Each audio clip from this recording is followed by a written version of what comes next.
There we go. Now I have audio. Good evening. So, getting back to The Lost Tribe of the Sith Pandemonium, the last book in that series. We're on part 3. I believe we are starting with chapter 9 tonight. So, we're going to read 9 through 12.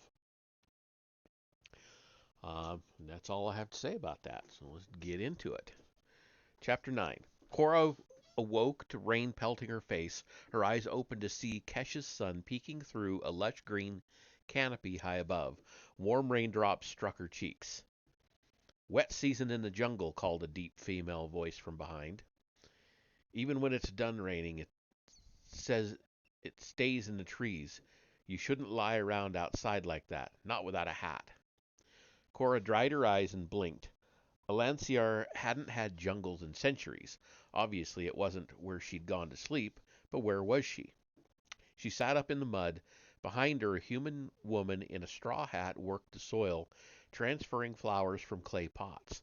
She was tanner and younger than Edel and wore short auburn hair. Got to replant the dalsas while the soil's still wet, she said, not looking up from her work. Cora, right? You really ought to think about that hat.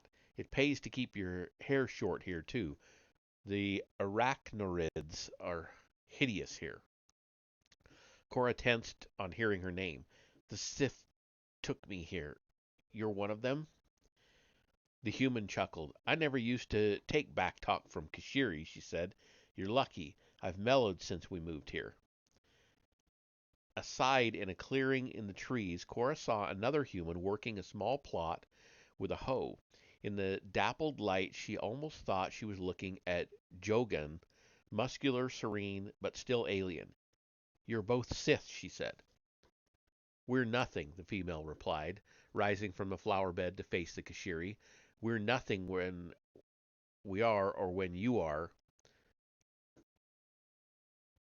We're nothing when we are or when you are. I'm Oriel. Call me Ori, and he's Jelf. At the words, the sun's rays mirrored through the mist. The world went wavy for a moment. This isn't real, Cora said. I'm having a force vision or a dream. Never thought there was much difference, Ori said. You live in the jungle?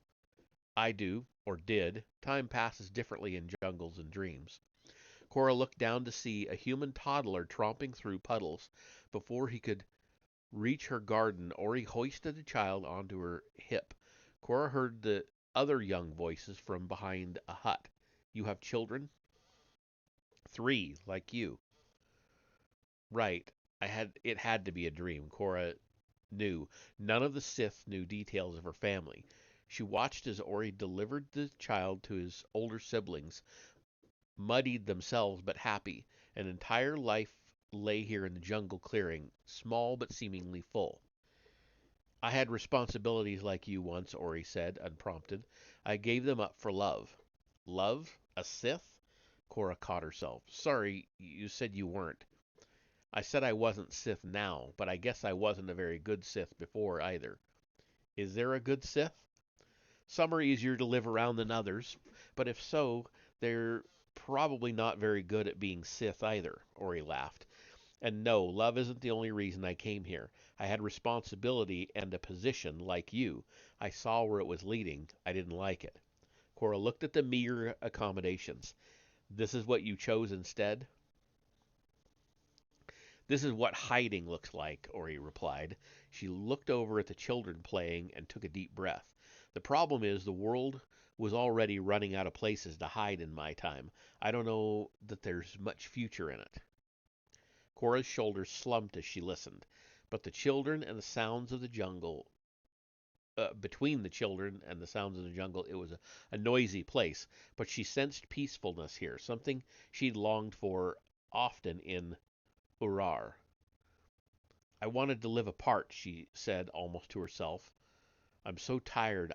Looked around and all I could see were things I'd already done.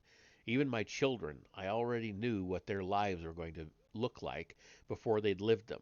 Cora paused.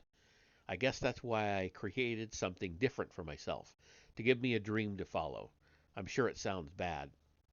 Oh, you can follow a dream, Ori said, gazing back at her husband. The farmer looked up briefly and smiled back at the two of them before returning to his work.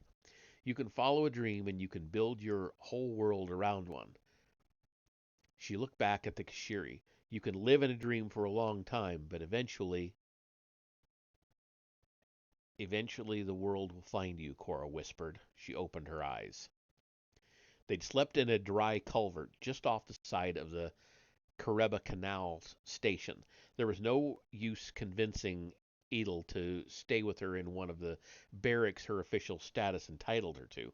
Since the Observance Day play, he'd been wound up like a hand ballista ready to go off. She couldn't tell whether that was a good thing or not.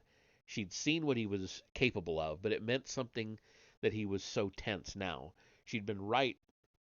She had been right. A Lanciar had been her greatest weapon against him.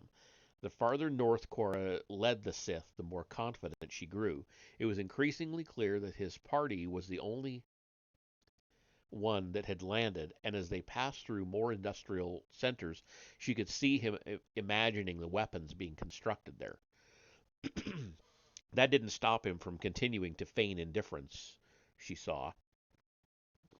Another ugly village, he said as they left Minrath. You don't fool me, Sith. I can sense it, Cora said. You're impressed. Edel looked directly at her. I'll admit your Kashiri here are better suited for crafting practical implements than ours are. Your Kashiri? Of course. Who else owns them? Cora let out an exasperated sigh. Keshta is a soft and beautiful continent, he said. Perhaps that's what turned its natives to art. Yes, they made aqueducts, but they made them beautiful. He gestured to a canal crossing up ahead. If they thought about function as your people do, our aqueducts would have lasted longer. They're gone? No, we repaired them, but if your people had designed them, we never would have had the problem. He looked away as if weighing his next words. I think, he said finally, that Omen landed in the wrong place. Cora shook her head. You didn't listen to anything back in Kareba, did you? You're the reason Alanciar looks the way it does. You Sith and the threat of you. For 2,000 years we've been preparing for your coming. She looked back onto the gray cityscape and lamented. You don't understand us at all. You made us like this. Edel smirked. And if you think we would regret it, then you don't understand us. By noon, they reached the prettier country of the Western Shield. Things were more spread out on this bulge of the Shank, with state farms straddling the waterways and Muntok-driven hay carts rumbling along the roads. Land that had once climbed gently eastward to the plateau that formed the bulk of the continent had long since been reshaped into orderly terraces, but the harvest was near, and the sight of so many greens and golds made even the towering fortresses amid the fields easy to overlook. Cora's eyes traced a line of flashing signal stations delivering news from the coast to the military capital at Susmintri. Perched at the plateau's western edge, the rise was just visible in the clouds to the east, a lofty natural battlement protecting the guts of Alanciar. She felt badly for the signalers and thought criers here. Jogan's life may not have been full of excitement, she thought, but at least he had more to look out upon than fields of grain. Since her dream, thoughts of Jogan had troubled her. Her tower was no longer refuge. His tower was no longer refuge, she knew, and she'd begun to question their entire relationship. He was the isolated one, with nothing to do most days, but she'd always been the one to write to him. She was no doubt the busier of the two, and yet every time their conversations ended, owing to some assignment of hers, it had always been Cora who struck up the next talk.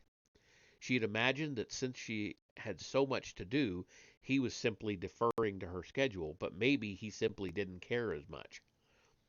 What did he care about? And what good would a powerful woman be in the life of an inveterate bachelor watchtower guard anyway? She'd begun to wonder. The sentinel is in your thoughts again, Edel said. You have trouble hiding it. He sniffed at the air. I never married, of course. There's a shock, she said. Who would live with a Sith?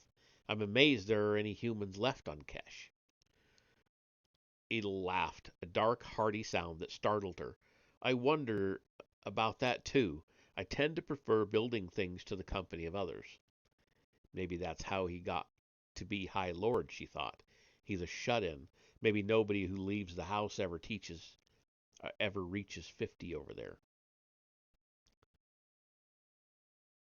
Social graces aside, she couldn't help but be impressed by his drive, even if it was toward a bad end. She'd wondered after the play why he hadn't simply gone back to mischance and departed with what he'd learned.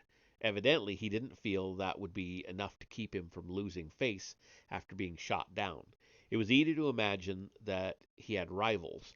The chronicles described 7 High Lords. Was this position at risk if he only brought back intelligence? Or was his position, sorry. I have to do something, he said again and again, but what could he do? Possibly quite a bit. The force flowed around Adel and his human companions in a way it didn't for anyone she'd ever known in Elanciar. Elanciari had trainers in the use of the force, as they did for everything else, but at root was an understanding that was shallow at best. Just what Adari Val had been able to describe from observing the talents of the Sith. But Edel came from a long tradition of force use. What secret powers did he know? Several, she decided. That they'd gotten this far wasn't due to her ability to bluff. Edel was doing something, surreptitiously deadening the reason of those who cast their eyes towards him. She saw him as he was. Others, if not literally seeing Edel as he wanted to appear, seemed unable to focus much attention on him without becoming distracted by something else. That would be handy to learn, she thought, but whatever he was doing wouldn't be enough to hide his appearance after today. Observance day was over, and a traveling actor still in Sith costume wouldn't do. She pointed up ahead. As soon as we reach the crossing, we'll find a cargo boat to ride in up the canal. Enjoy the air while you can. You're going to be riding with the crates. How long will that take? It's the straightest line to Susmintry. Should just be a day or two, she said. A day? You're lucky it's this close. The War Cabinet used to meet far in the interior before Valhall was built. They'd call me in for meetings, and it would take forever to get there. It's just a couple days' ride from Urar now, but don't worry. There'll be plenty of time to get back to Mischance, and for you to live up to your side of the deal. He looked at one of the packet boats, slipping quickly down the channel without the aid of a Muntok team. They don't look comfortable inside, he said. Surely you can do better. Cora rolled her eyes. We're not going to find a luxury cabin. If you wanted to travel your own way, you should have flown your airships higher and not gotten shot. Screet! The sound was back and all around, the alarm whistles coming from the towers in the fields running up the hillside. Cora pointed to the signal stations, fire globes blinking non-stop. The color vocabulary was more limited in the daytime, but she could see from the nearest tower the same message that Jogan had first sent the continent. The Sith are back. Grabbing her forearm with one hand, Edel ripped his goggles off with the other. Urgently, he scanned the low horizon to the northwest. They're out there, he said. I know, she replied. The unease she'd experienced in the station belfry was back tenfold, and now the thought criers were screaming warnings, too. Edel's arrival nights earlier had been a sprinkling. Now a storm was coming. And astonishingly to her, the High Lord seemed even less happy about it than she was. Too soon, too soon, he waved his arms to the sky. Too soon. And that is the end of that chapter. These are all fairly short chapters. So, channel 10, channel, when I get channel, chapter 10. They appeared as flecks of tar on the pastel sky, blisters of evil 1,000 meters over the ground, an ominous chevron of airships, either end stretching beyond the horizon, and another trailing group higher still. The ships were larger than Edel's nimble scout vessels, with twice the number of captive Uvak driving them ahead. Painted Painted designs turned the balloons into beasts scowling at the farmlands, and the monsters had teeth beneath. Each of the mighty Vosso wood frame gondolas came to a spear's point in front. Bentado's ebon fleet. They came too soon, Edel repeated. The bulk of the force had been nearly ready when he'd cast off on his voyage, but he'd expected them to wait for his return. His own aerial transit had taken 3 days. To be here now, Edel realized that Bentado must have left almost immediately after getting Tamer's message of success. Impulsive fool. Why would Grand Lord Hiltz allow it? Edel already knew his answer. The consort, Ileana, would be happy to see Bentado go, but politics didn't matter now, not when the ships had already crossed the coast and were descending. They'd simply flown over the shoreline ballista batteries. Desperately, Edel looked for something to climb. Were the fortresses across the field the only defense remaining? He got his answer when one of the blimps blossomed brightly and then another. He couldn't make out what was shooting at the airships, but the fireballs were familiar enough. Thunder rolled across the farmland toward them, and a fog developed all along the western skyline. Blast! How many are there? Cora asked. He raised an eyebrow. You're the enemy. I'm not going to tell you. It's not about the war, she said, clutching at his slicker. It's about my family. Urar is just a few days inland. Those things could be there in hours. Before he could respond, a Muntok-driven hay cart hurtled past them. It stopped just short of the canal bridge, where it discharged several Kashiri soldiers. While one detached the cart from the team, 2 others ripped the hay covering clear. They folded down the wooden walls of the vehicle, revealing a large-sized version of the weapon Cora had wielded against him earlier. Edel stood frozen. He thought it was only fog out west. Looking more closely, he saw it was raining upward. Flaming javelins and shards of glass rocketed skyward from similar camouflaged mobile units, hidden throughout the fields.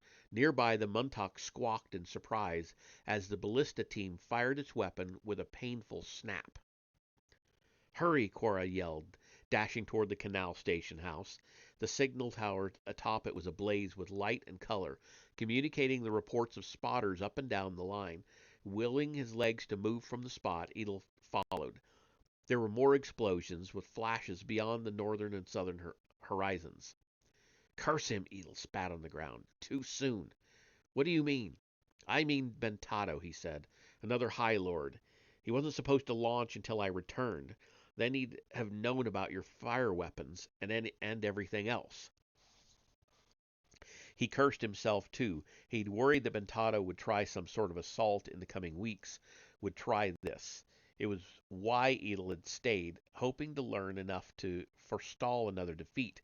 But Bentado had moved immediately, and worse, he had sent most of the ready airships, a disaster beyond reckoning. From behind the canal house, he spied a trio of mighty airships still a couple of kilometers off. Both were losing... What? He said a trio, and then it says both. Okay, whatever. Both were losing altitude rapidly, their envelopes punctured. One erupted in flame, another lost all its lift at once and pitched over, sending its inhabitants screaming to the fields below. The fortress across the field to the northwest opened up, catapulting a shining cloud into the withering remains of the 3rd airship. Diamonds again. The wreckage slammed into the field where the launchers pummeled it mercilessly. Edel gawked. A calamity of historic proportions was underway, and if not its engineer, he was its witness. At least nothing had struck too close. Look out! Ballista fire from the cart whipped past, nearly striking the signal station. A second later, something did hit it. An airship careened past, clipping the tower. Wrenched loose, its gondola plummeted toward the canal. Freed of its weight, the shredded balloon tumbled and bounced across the field to the east.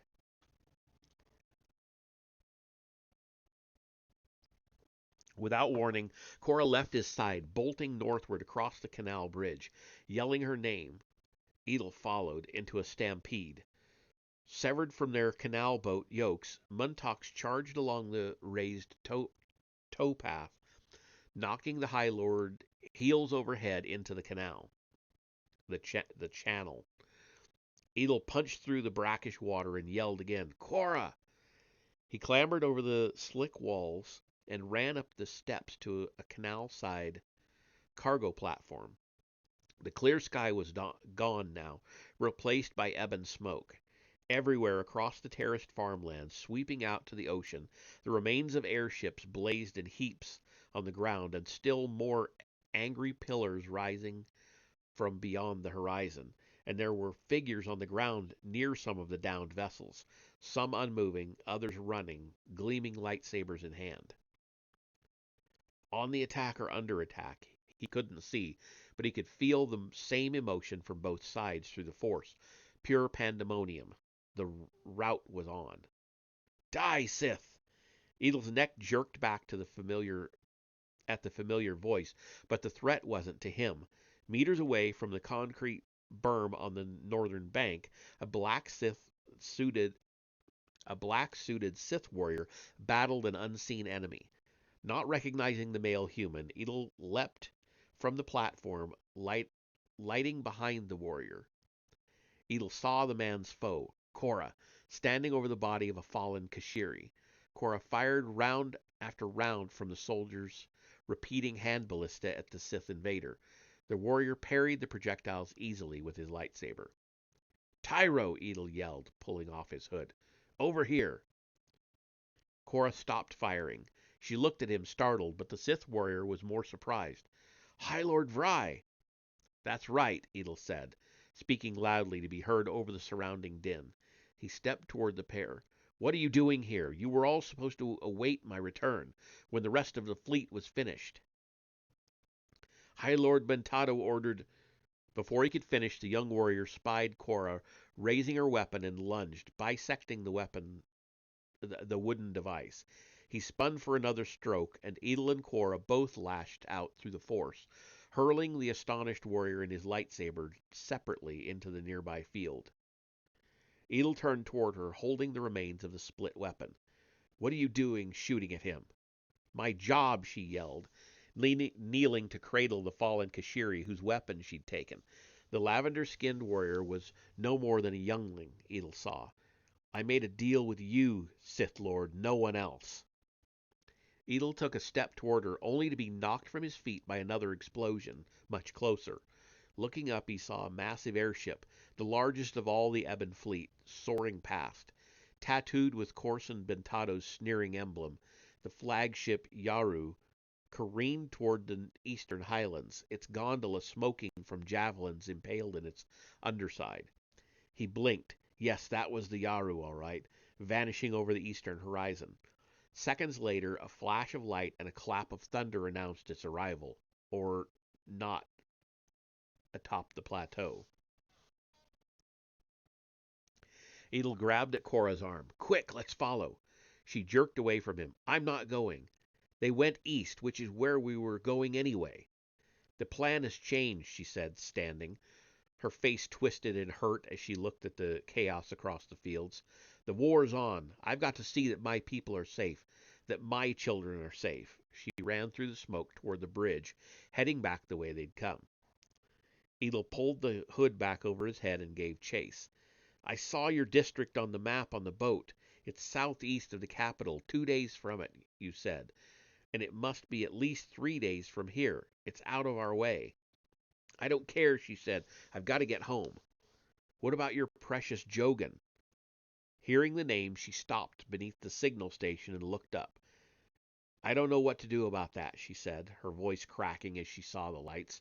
"I can't do everything, but I've got to do this." Edel swallowed. All across the terraced fields, Sith were being blown to bits or riddled with glass from Kashiri gunners. Alanciar hadn't been a good place to be alone and human before. It certainly wouldn't be now. He pulled the hood more tightly around his head and approached her. "We've got to get out of here regardless," he said. He clapped his hand on her shoulder. Fine, we do it your way, but then we do it my way. That's the end of chapter 10. Chapter 11. The second round of alarms had stopped in 3.5 days. They seemed to scream louder than ever. Hadn't stopped in 3.5 days. Sorry about that. Cora had gotten used to the headache. Half the population's boiling water for the whistle, she thought, and the other half's making ear shells for the deaf. But these were her whistles, Urar's whistles. Standing at midnight in the darkened streets of the industrial town, she felt pride that they'd worked exactly as intended. There had been drills for years, but there had always been some question as to whether the great glass pipes would last through an actual invasion. That question had been answered.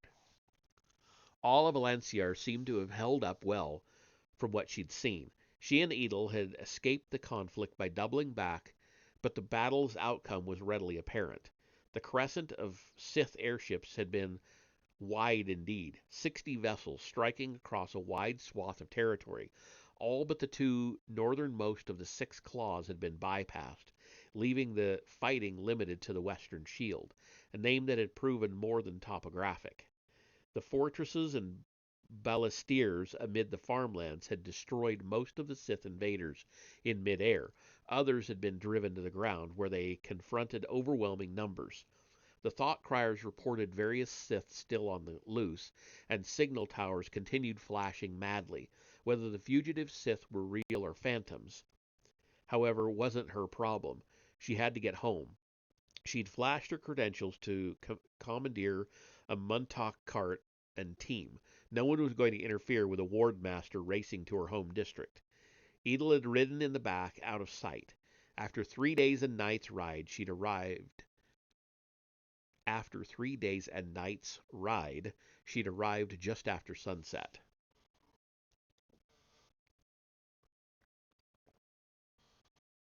Touring Urar that evening made her feel much better. She'd found her children asleep in the community's protective shelter, the first place she'd looked, and exactly where they were supposed to be. Her staff had done a marvelous job rounding everyone up. The family had, in fact, been there since Edel's first force struck more than a week earlier. The deputy wardmaster had seemed almost disappointed to see her. Her absence had been his time to shine. She couldn't worry about that now, nor did she need to see Brew, with their children safe and so much glass ammunition being used. He'd probably been ordered back to the factory for a...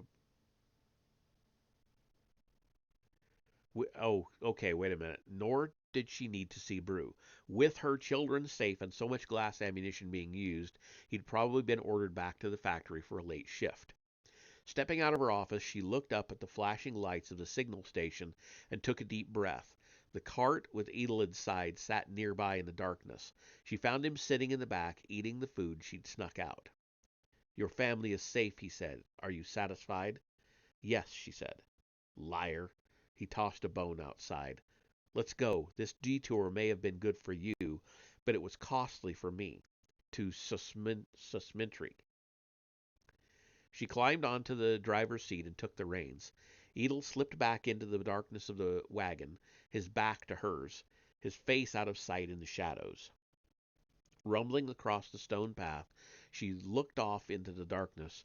While aerial attacks were a danger, the blackout for all but the signal stations would continue. Finally, she spoke. "What did you mean when you said I had more in common with the Sith than I thought?" After contemplation, Edel spoke. "I mean you're moved by a desire to improve yourself, and that you despair of weakness in others. I wasn't joking. You're never satisfied. I expect that it has made you a good war master. Ward master. A good organizer of others. You see what needs to be done, and you expect it done. You see a lack of ambition as a lack of respect, not just for yourself, but for others and you."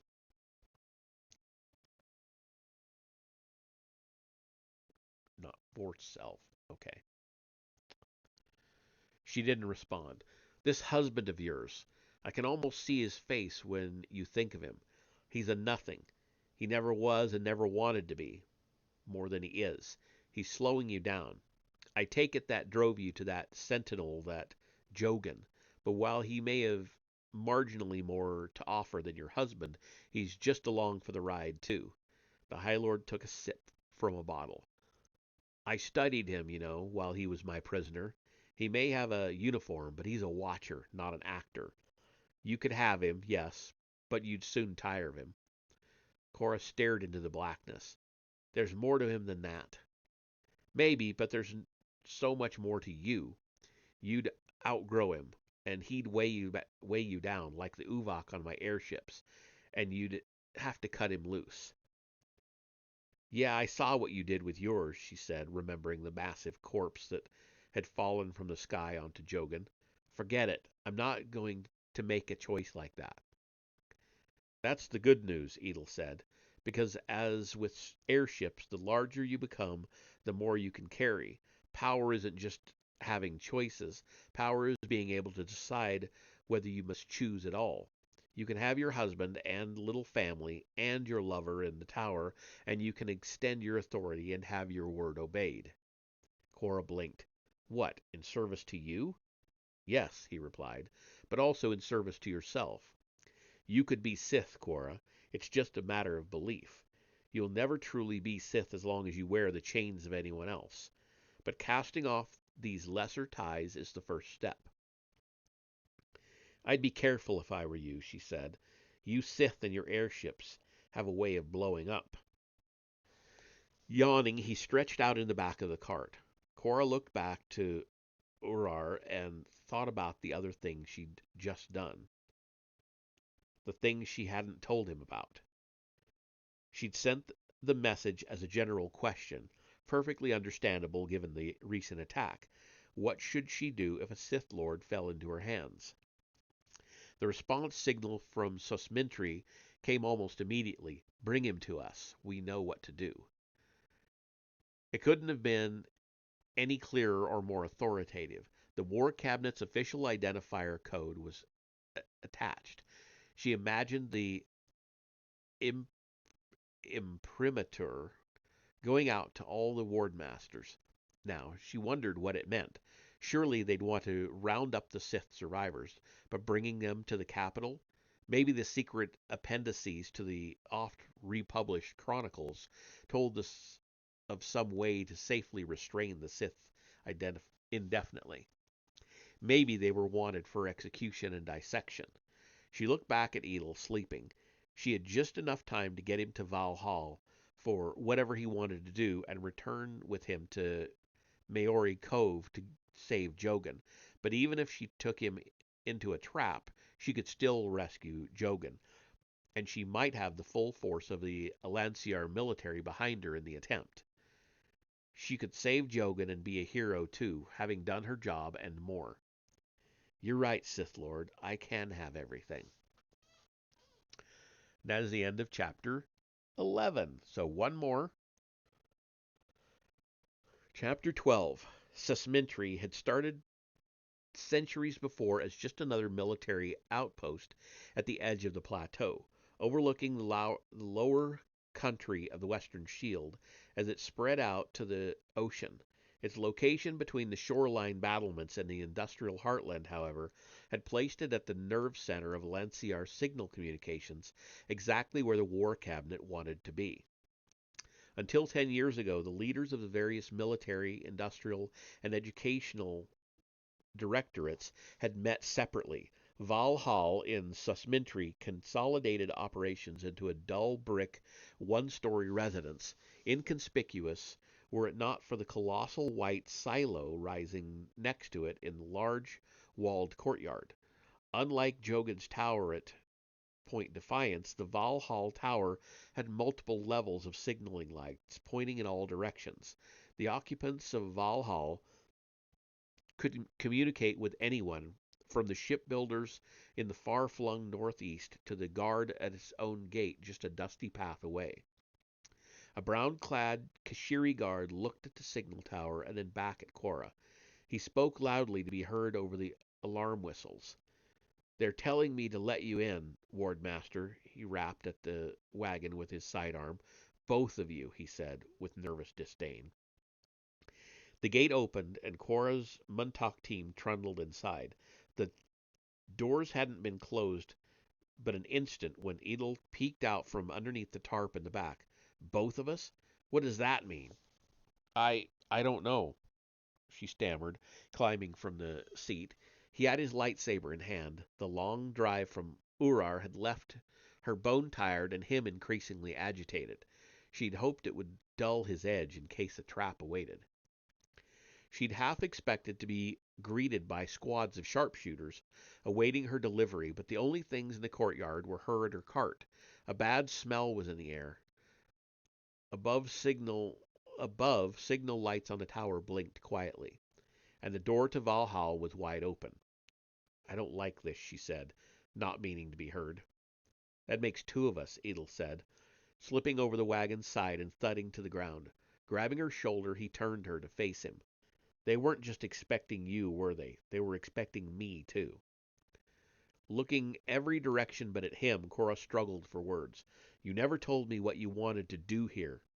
See the country, visit the capital, meet the war cabinet. She struggled. She shrugged. I'm a bureaucrat, Edel. I can't just walk up through the front door. Edel stared darkly at her for another second before breaking into a smile. No, I'm going to walk you through the front door. He cast the rain slicker to the ground and lit his lightsaber. As ever, you lead the way. The cashier in the hallway had been dead for at least a day, perhaps more. Cora recognized their uniforms of office, a couple of guards first, followed by a mix of administrators and aides farther in. The building hadn't been stormed. There was no evidence of a vigorous defense at the doorway, just surprised, mutilated Kashiri. Some of the burn marks looked to her like lightsaber wounds, but not all. She covered her mouth. I worked with these people. Not anymore, Edel said, stepping over the corpses. He looked down the hallway on alert. This floor isn't anything, is it? Everything important is underground. Yes, she said, wishing she'd dared to sneak along a weapon from her visit to her office. Edel's malice she'd grown accustomed to. The feeling here, however, was of pervasive evil, and it was spreading. The glow lamps were already lit at the foot of the stairs. Off the main hallway, they found a sitting room, nicely appointed except for the dead Kashiri guard lying at the foot of a large tapestry. Edel looked up at the image. An elderly Kashiri female. Her thinning white hair framed a tired, almost wan expression. That's an ugly woman, he said.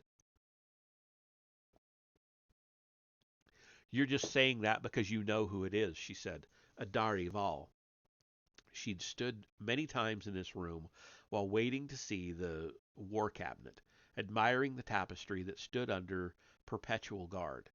It depicted the great Kashiri as she'd looked at the end, not the young figure from the historical reviews. The pure endurance the image suggested had perked her up in the past. Now the tapestry's honor guard was dead, as was everyone else. The war cabinet's meeting room was a mortuary. All the major figures of Alanciari politics slumped under the table or across it. Again, no sign of a last stand. Whoever had entered had come in the night and with total surprise. No, Edel said, golden eyes wide. This isn't where he'd stay. Follow me. Who? Just follow me and stay close. Corson Bentado sat in a tall-backed chair, looking like an arachnoid in a jungle web. And a web it was. Cora had called the room the World Watch moments earlier, and Edel had been certain of the existence of such a place all along. All the signalers had to be routing their messages through somewhere. He'd assumed there were subsidiary hubs, a sensible move, for reasons of both speed and redundancy, but as he'd seen the martial nature of Lanciari life, he realized how much was centralized. A message from Point Defiance to Garrow's Neck might be a direct connection, but everything else routed through the center first. The center was here, and Bentado was at it, looking much changed. His head bore the scars of burns several days old, not debilitating, but obviously painful. His bushy brows singed completely off. Red and purple stained his uniform. You survived, Bentado said, his deep voice craggier than Adel remembered. I thought it was you, I sensed. Come in, Vry. See what we've done with the place? Edel stepped inside the doorway, guarded on either side by Bentado's Sith henchmen. Cora waited nervously behind. Bring your guide, Bentado said, wincing as he stood. She's the reason you're here. Edel deactivated his lightsaber and took Cora's wrist to lead her inside. It was the room he'd expected, all right. A large, round facility buried beneath the tower. The personnel running up and down the steps bearing dispatches. Meter-square gratings in the ceiling cast light upon a raised surface in the middle of the room. There sat a great map of Alanciar, astonishingly similar to the one that existed in the palace in Tav, except for the complex network of signal stations and fortresses indicated on it. Edel looked at the messengers. Many he recognized from Bentado's massive Yaru crew, but others were from different vessels, mostly human warriors, but there was also a few of their Kashiri ambassadors in the mix, including Squab, who brought a sheaf of parchment to his limping master. Rough landing, Bentado said. We cut the gondola loose as soon as we cleared the top of the ridge. He grinned through broken teeth. Your hydrogen was a bad idea. It got us here, Edel said, growing more aware. He belonged here among the other Sith, but something wasn't right.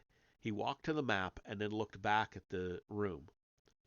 They're great builders here, but this can be the hub for all their communication. This can't be the hub for all their communications. No, there are at least 13 buildings in the city processing messages.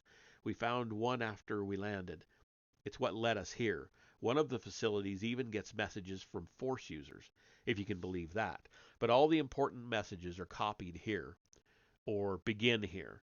Once we found the place, it was just a matter of getting inside without drawing attention. He laughed. I usually leave finesse to others, but you can see some of my handiwork around the building.